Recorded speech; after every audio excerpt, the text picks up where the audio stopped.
Hey everybody, this is Bran'sTech, and in this video I am abandoning my normal desk with my handy laptop and changing it in with my tablet. This is how I switched from my Windows 7 laptop to my Android Lollipop tablet.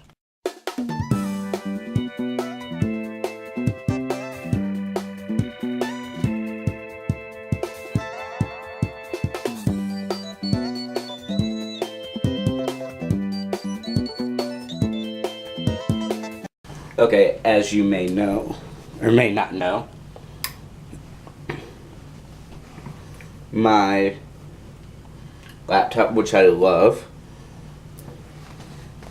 was there, but you may be asking, why did I change it out for an Android tablet?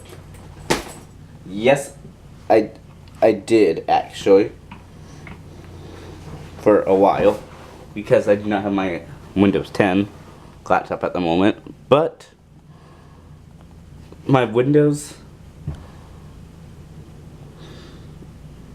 7 laptop and my Android tablet have been filling it in.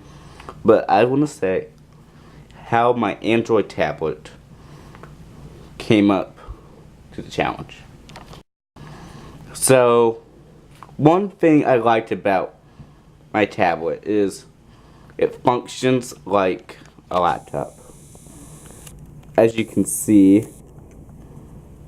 I have my headphones, I have my keyboard, I have my mouse, and as you may be able to see, I have my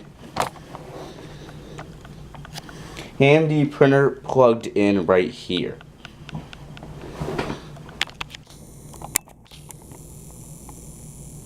Now, I did do a video similar to this earlier on when I was starting my channel, but I wanted to almost do like a follow-up.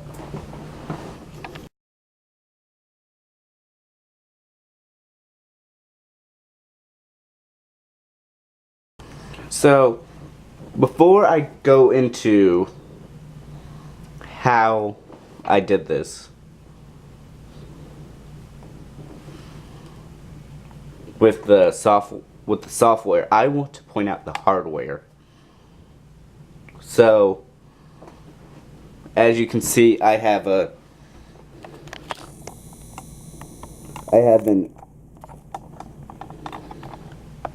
OTG cable right here.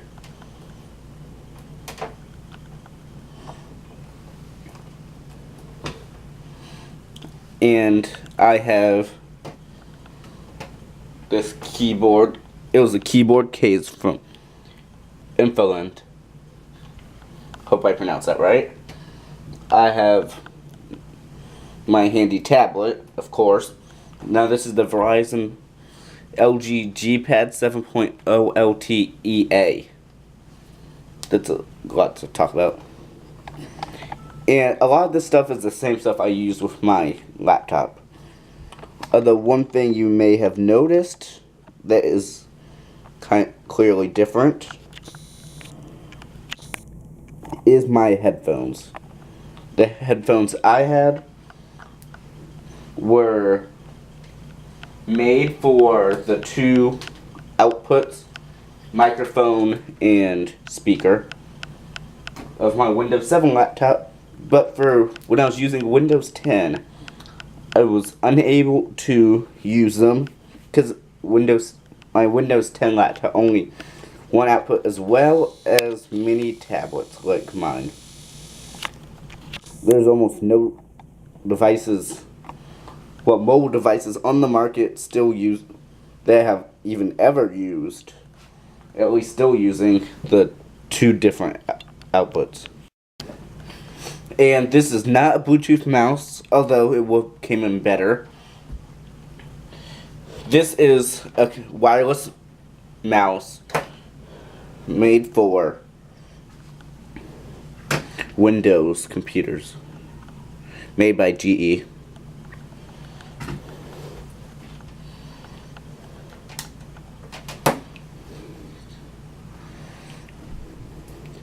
And this headphone is also Bran'sTech. And I do have my working printer hooked up to my OTG cable. Hopefully you will be able to see.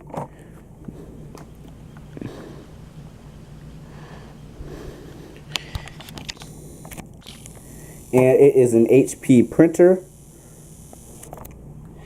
It's a HP DeskJet, in case you want to know. And let me see. I'm unable to use my normal WD Passport external hard drive because it is made for huge storage, and it uses USB 3.0 while this tablet here can only do USB 2.0 or 2 point something. And more about my keyboard, in case you are wondering. My keyboard case was from Amazon. They are pretty cheap and pretty useful. And in case you were also wondering, this thing over here is actually my phone, the Samsung Galaxy S5. As I am about to show you.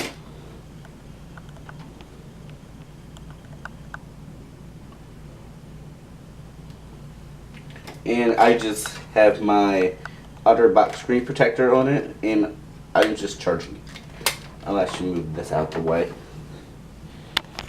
However, one of the downsides, because it is an Android tablet, I do have the handy old stylus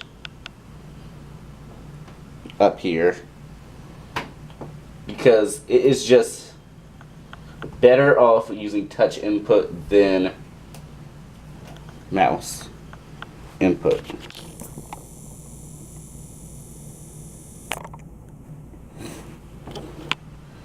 But now that I have talked about hardware, let me move on to software.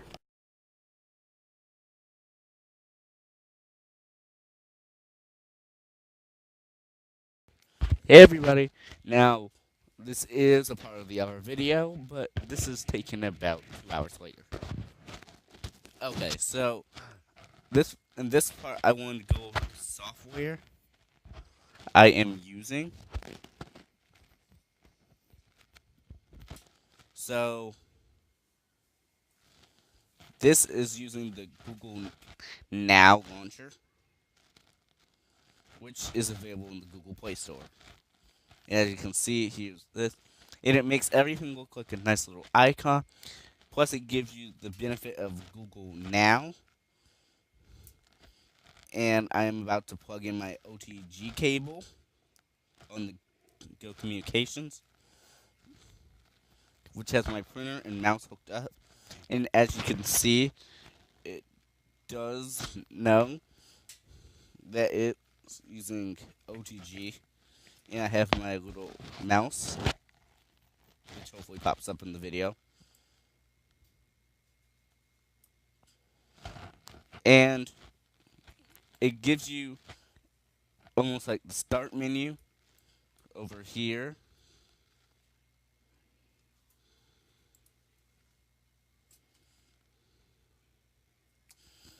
Which is kind of useful. Of course, you can always go here or say, okay, Google. I don't know if this is not working because I'm using the mic already or not.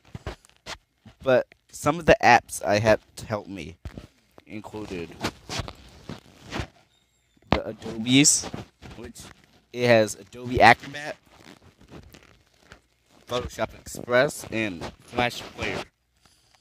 Flash Player does not work on anything but Firefox on older versions of Android.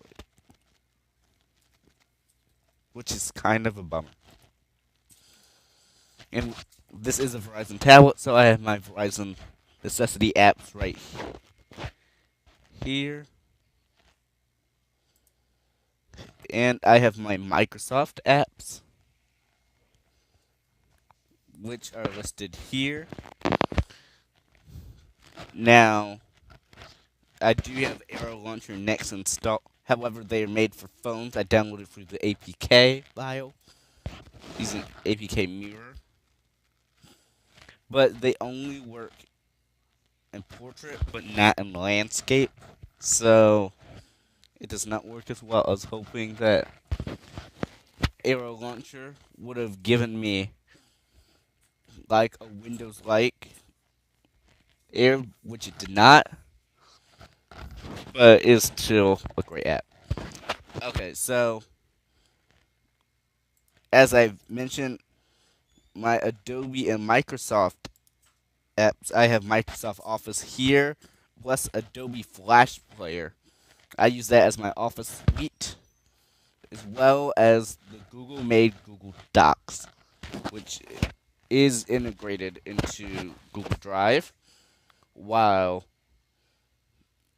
Microsoft Office is merged into OneDrive, formerly SkyDrive, and with Adobe Acrobat, which is the full version for both Adobe and Office.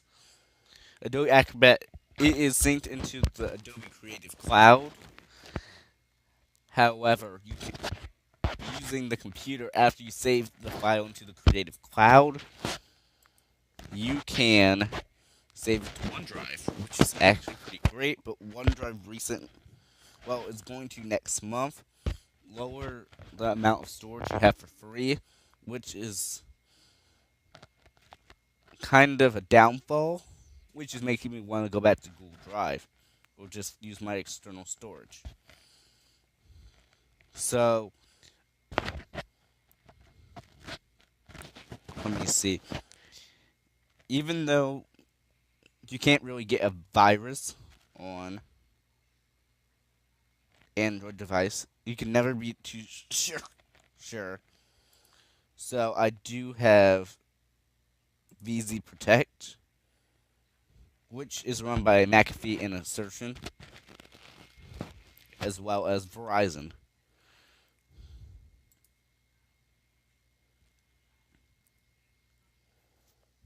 I have Remote Desktop over here, which I use to remotely access my computer, my laptop.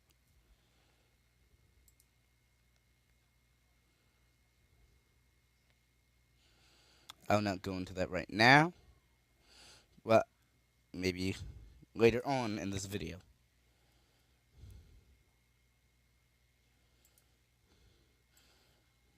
And I do have my other apps here.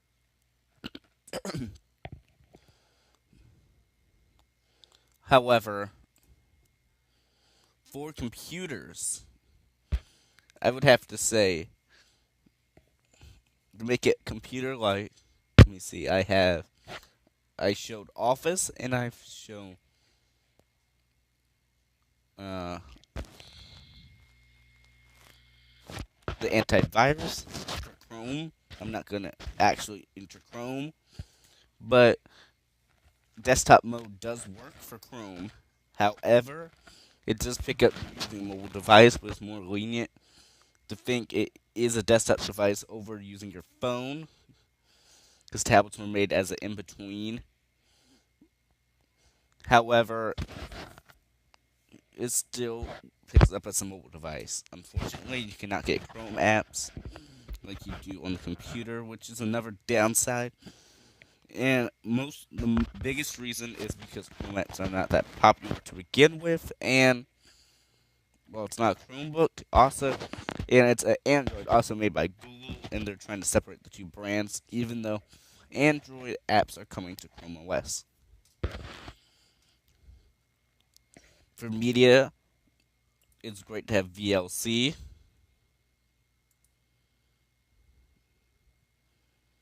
And of course,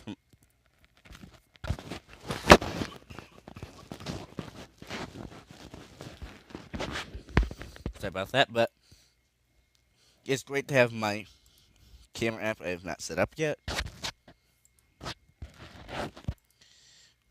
But that's for my printer. And of course, the Kindle app for reading. But the biggest question on your mind is probably that will this replace the computer? The answer is of course not. However, with the advance of technology, they're getting really close to being able to do this.